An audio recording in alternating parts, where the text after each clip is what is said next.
Hi, good evening. Buenas and Hafide, Guan, Rhoda, Tinians, and Saipan. Hi, Josh. Hi, Valerie. We'll just wait for more of you to come online, and I'll start with the updates in the storm, and then all of the what ifs. We should be getting answers from some, at least tonight, after the governor's 9 p.m. meeting with Civil Defense and National Weather Service folks. How are you guys all doing? It was a beautiful day. Yes, it was. Hold on, I'm refreshing my Joint Typhoon Warning Center portal and National Weather Service to see whether there's anything new.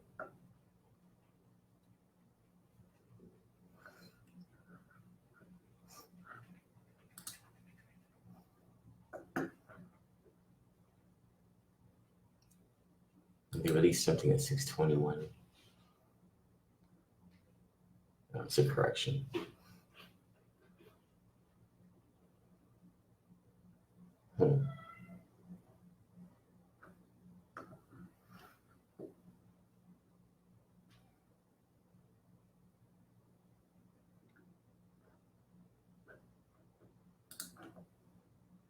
Hi, Brandy. Hi, Lynn. Hi, Yvette. Hi, Carmen. Hi, Bobby. Hi, Joe. Hi, Tiffany Lynn. Hi, Fran. Hi, Eric. Hi, Mike. Hi, Charlene. Hi, Joe Ron. Hi, Judy. Hi, Ned. Hi, Nissa. Hi, Mike. So Judy Shockley, we used to work together. She and I used to work together whenever there was a typhoon activation or a North Korea crisis or whatever. Judy was one of the officers over at Civil Defense, and I was at the time I was either part of the Joint Information Center or the Joint Information Coordinator. That was from my role at Adelup, yada yada yada. So we've been around the block on this stuff, and I really enjoy that Judy watches our stuff. I'm a little nervous doing these storm updates because I feel like she's grading me or something. So the governor is meeting at 9 p.m. with members of her staff. She's going to be joined by her Deputy Chief of Staff, John Jr. Calvo, Civil Defense officials, and officials from the National Weather Service to get an update. I'm going to guess that they're going to conduct a briefing. National Weather Service will maybe Chip Guard or Landon Idlet or Brandon Idlet. And after that, the governor will make a decision as to what to do, whether that moves us into some sort of condition of readiness, tropical storm or typhoon condition of readiness, whatever that is, or whether that is to activate the Emergency Operations Center or the Joint Information Center. That's yet to be seen. That'll happen after 9 p.m. tonight, and then we'll be able to know more. I just was messaging with John Fernandez, the Superintendent of Education, who is telling me that he has not received word about this 9 p.m. meeting as of yet, but maybe it's the inner cabinet of the governor that's going to work on this first, and then maybe the governor will begin to activate the rest of her cabinet. We'll see. But first things first, tropical storm Hagibis, and Hagibis means swift passage or something like that, and nothing could be truer about this storm because it really just began to form 2 to 3 days ago when we first brought you this development as Invest 93W while it was 1,242 or something nautical miles east of Guam, moving westward. And the conventional wisdom is that storms don't move east; they moved. They don't move west. They move west northwest, or they move northwest. But this one's, I guess, defied conventional wisdom. It's been moving east. It's been moving west for the past couple of days. It is now 530. Let me double check this. 537 nautical miles east of Guam, moving westward. It continues to move westward. At some point, it's going to hit the trough that's keeping it moving west rather than northwest is going to hit another trough, and then at some point it's going to start to move northwestward. But that isn't until it comes closer to the Marianas, or even as it's passing through the Marianas. It has, as of a couple of hours ago, according to the Joint Typhoon Warning Center, maximum sustained winds of 57.5 miles per hour. So it's within the zone of what a tropical storm is. Once it hits 74 miles per hour maximum sustained winds, it will become a typhoon, and it is forecasted to become a typhoon by the time it passes through the Marianas tomorrow night. And all the global models are in agreement that over the next 24 hours, that movement into a typhoon is going to happen. And then when it passes the Marianas, it's going to intensify, if it doesn't dissipate, if it doesn't, speed up or whatever, into a super typhoon and be a threat to the Ryukyu Islands or something like that in Japan. I don't know how to pronounce it. The thing about the forecasting, well, there's two things, right? There's the forecast and there's the trajectory of the storm. The trajectory of the storm is like it's that thing that looks like a curved penis with a fat head. It's where the storm starts as like a smaller system to the east, and then it kind of like grows out like this and it caps wherever it's strongest. And so in the middle of that trajectory is a line where it shows the eye of the storm. So that line has been passing through the Marianas in the northern Moor Islands. At first, it was forecasted to pass closest to the very northern island of Alamagan. I'd never even heard of it until Hagibis. And then earlier this morning, it was forecasted to pass south of Alamagan and closer to Anatahan. And as of the last 2 to 3 hours, it now has been forecasted to pass just north of Saipan. And this is because the development of the eye has become more clear to meteorologists, and meteorologists are now saying that this storm is actually going to move further south than originally forecasted, because the eye is going to take everything with it, because it's developing further south. Hold on, I need my cigarette. So that said, there's a tropical storm watch in effect for Guam. It's been in effect for the past 2.5 hours, if I'm not mistaken, by the National Weather Service. What that really means is that within the next 24 to 30 hours, we can expect the onset of damaging winds. Damaging winds are defined as winds between 39 miles per hour and 73 miles per hour.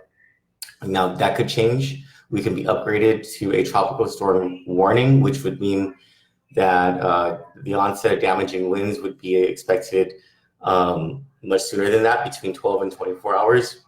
Then if we're upgraded to a typhoon watch, it means that we can see the onset of destructive winds, 74 miles per hour or more, within the next 24 hours. And if we're upgraded to a typhoon warning, like Tinian, Saipan, Grihan, and Pagan are facing, and Alamagan, that means that they are going to expect destructive winds within the next 24 hours. And so our brothers and sisters to the north, as of the forecast now, are the ones who are going to see the strongest part of this storm. But it's unclear whether the eye is going to pass over Saipan, north of Saipan. It may move more south. Meteorologists are keeping track of this. And as National Weather Service and Joint Typhoon Warning Center and Japan Meteorological Association all have been saying from the beginning, is that we have to keep an eye out on this storm, because any movement north or south can mean something very significant for either of our islands. And as of now, it's been moving south. Guam is at the southern perimeter of that trajectory. All that means is that line where the eye is forecasted to go through can move. It can move toward the southernmost perimeter of that trajectory. How possible that is, I don't know. So according to Imran Mahmood, who is stationed out of Baguio City, he's been tracking this storm. He says Hagibis is forecast to pass north of Saipan by late tomorrow, Monday, or early Tuesday, Chamorro Standard Time, as a typhoon.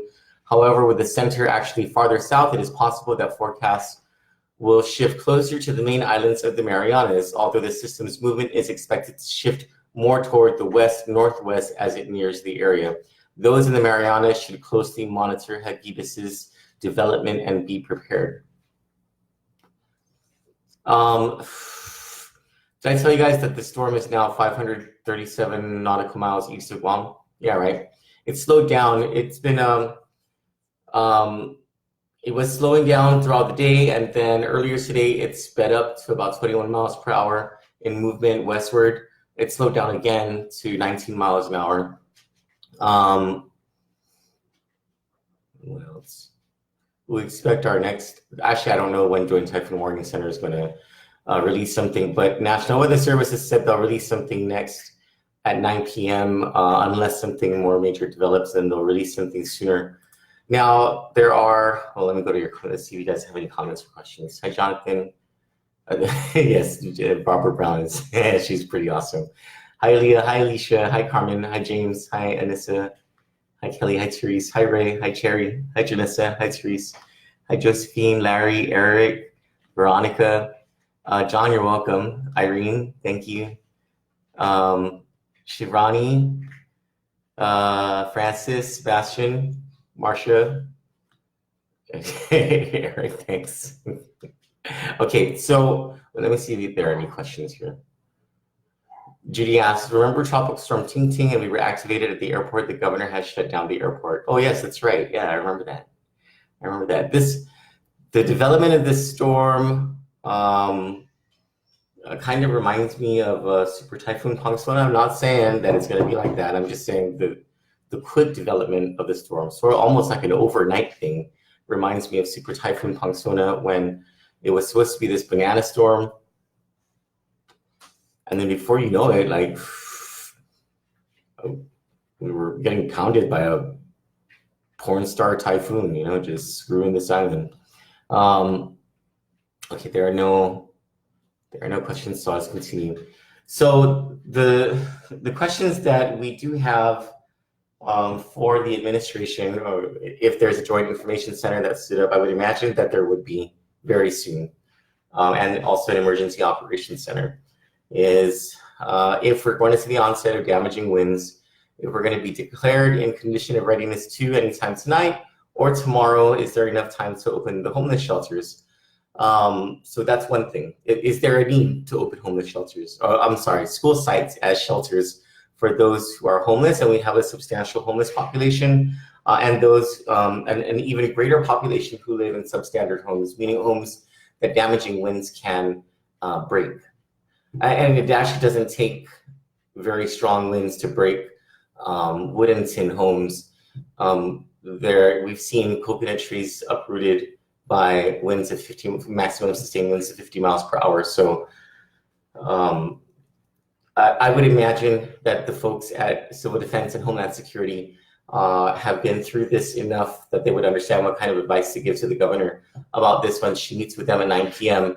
And they consider all of these logistical issues that the government of Guam needs to prepare for. Then there's the notion of the government of Guam closing except for emergency operations and critical operations whenever a condition of readiness 2 is declared.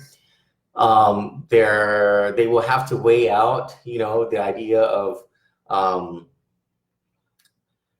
making a big deal out of something when they don't know how close it's going to be to Guam or what kind of winds are going to hit us and around what time that will be. You know, they always have to withstand the public scrutiny of crying wolf when maybe it's just a banana storm that's going to hit us. But I mean, that's up for the governor to decide. My personal feeling on it is better safe than sorry.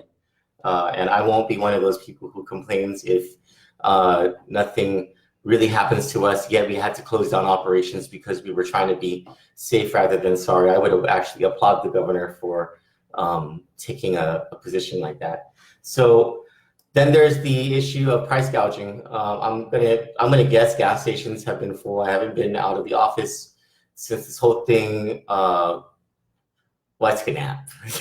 I did take a nap.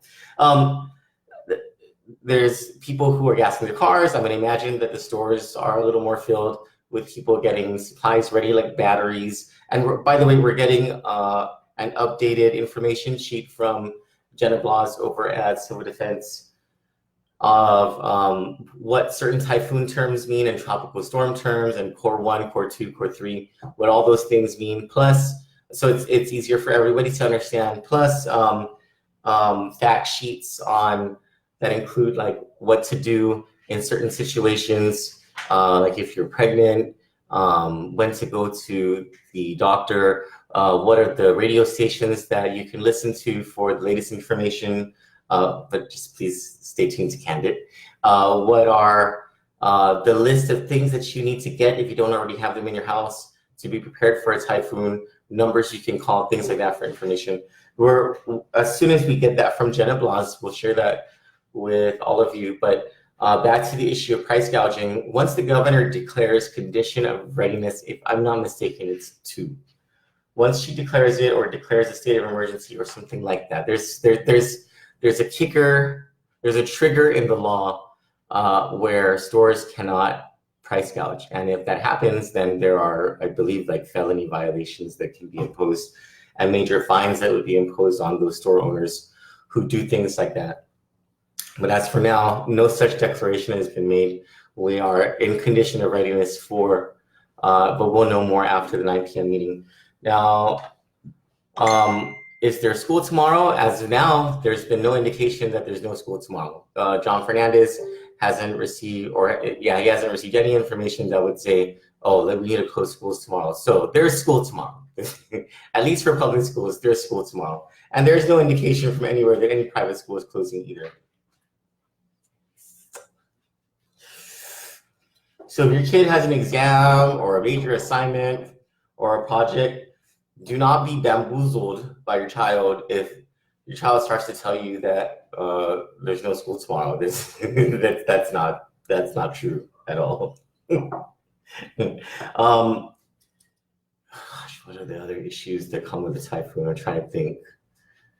I haven't done this in a long time. Let's see what your comments are.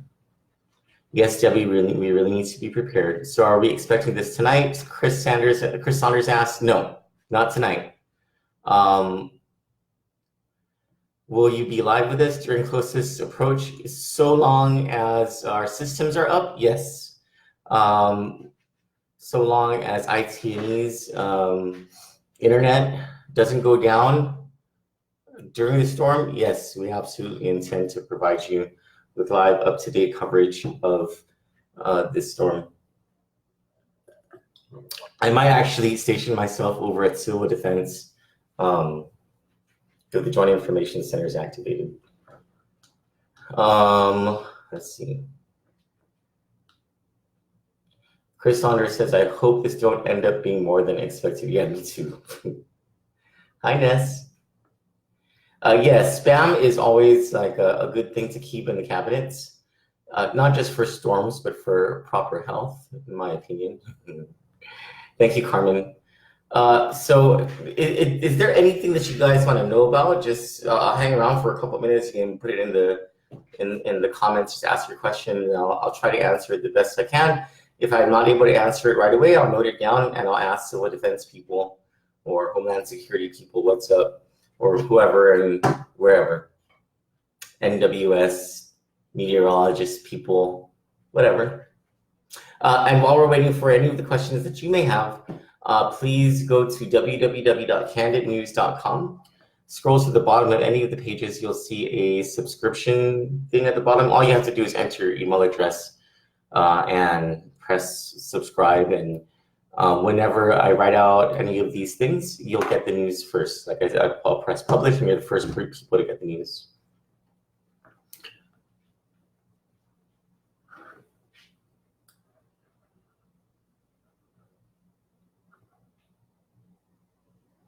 Hi, how's everyone? Did you guys go to Mass today?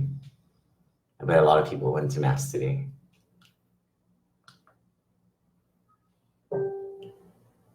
Thanks for all the likes and the loves. Yes, Dwayne, prayers. Yes, absolutely. Thank you for showing some love, Kelly. Hi, Paris. Hi, Amber.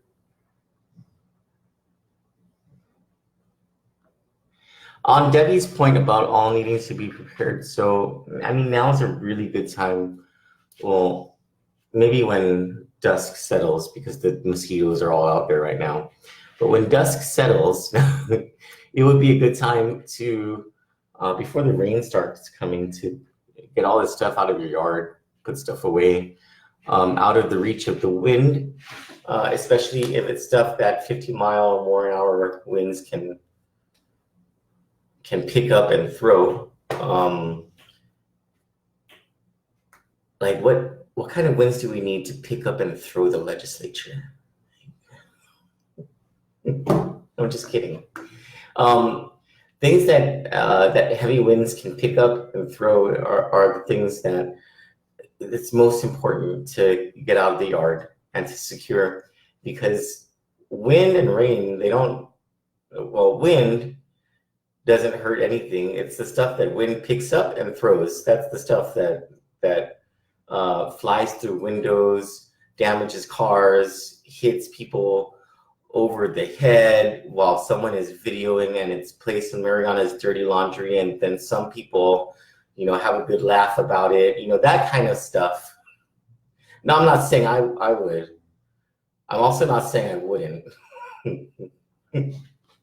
But that kind of stuff is what's important to get out of your yards. Then as far as rain goes, and according to Michael Knight, who is, he's my weather expert. Like I listen to The Point every morning. One of the reasons is because of Michael Knight's weather forecast. So he's pretty on point. He was saying earlier this morning that he expects that the thing that this storm is going to bring most to Guam is, we're getting a note from DOE. Okay, is rain. And that's important for those of you who live in low-lying areas or in flood-prone areas. And there are a lot of people, especially those of you who live in Totu, in Cañada Barragata, along any of the major roadways that have been built up. You guys have flooding issues. And anytime there is an onset of heavy rain, there's going to be flooding. Like I believe I'm living in an area that's flood-prone because I'm next to the Ponding Basin. I'm next to the Ponding Basin. Anyway, so heavy rains will bring flooding, which brings disgusting stuff. And so you want to get debris out of your yard to help with the flooding situation, because that debris, the water carries it and it clogs drains. And that's one of the main reasons for flooding in many areas, is that the debris is clogging the drains and then the water is not getting to where it needs to go. Or it's clogging the, for lack of a better term, the aqueducts.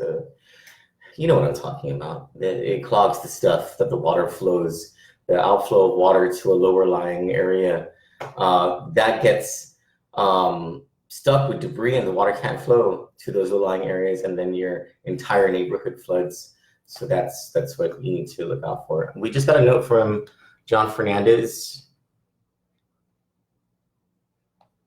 As for the 9 p.m. meeting tonight, he does have a deputy superintendent assigned to the briefing with the governor, and he will know more when the agencies are briefed. So we'll try to keep in touch with John Fernandez and the Board of Education tonight. Sabine says, I had to work today. Brandy Hall says, tatitas and spam sounds good. I'm going to make tatitas. Thank you, Brandy. I'm going to make tatitas. Buenos Paris. Chris Saunders is asking, how come KOM isn't saying anything? Can't hang. I don't know why KOM is not saying shit. That's all of them, Chella. That's all of them. Sabine says, I think someone needs to get out and clean storm drains. They are always full of trash or overgrown with weeds. That could help prevent some of the flooding. I have this WhatsApp. I created this chat group accidentally. I was supposed to create a broadcast list, but I ended up creating a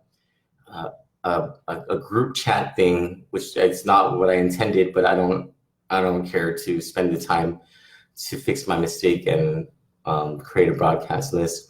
One of the people on that list was Inarahan Mayor Doris Lujan and She left the list, so if she gets information late, if she wasn't on it, that's all on her. But yes, the mayors need to get out there and clean the storm drains. You're absolutely right, Sabine. Hi, Gloria. Hi, Jessica. Hi, Ryan. Hi, Jesse. Hey, Jesse. So, hi, Anna. Hi, Davina. Hi, Maria. Hi, Elizabeth. So that's your storm update for now. Before we go, let me just check Joint Typhoon Warning Center again for the latest and greatest on Tropical Storm Hagibis. This thing has been developing rather quickly. Okay, warning number 5, nothing's changed there. National Weather Service. Okay,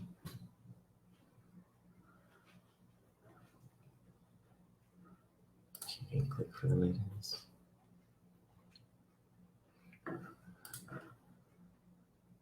No, nothing new. And let me check an email for anything from Civil Defense. Nothing new. Okay, guys, that's all for now. We will likely have another update for you around 9:30 or 10 o'clock. I don't think we're gonna do the regular news tonight. I think we'll just stick to these weather updates because that's just the main thing. I am working on a couple of stories, but I don't know if they'll be ready by tonight because the storm is taking most of my attention. You're welcome, Chris. You're welcome, Davina. Hi, Doreen. Hi, Lynn. Brandy's making trouble asking Jesse, how's Brenda? If you guys want to know about Brenda, check out our story on www.candidnews.com called Rhymes with Splenda. You guys have a great day. We'll see you in a couple of hours, if not sooner.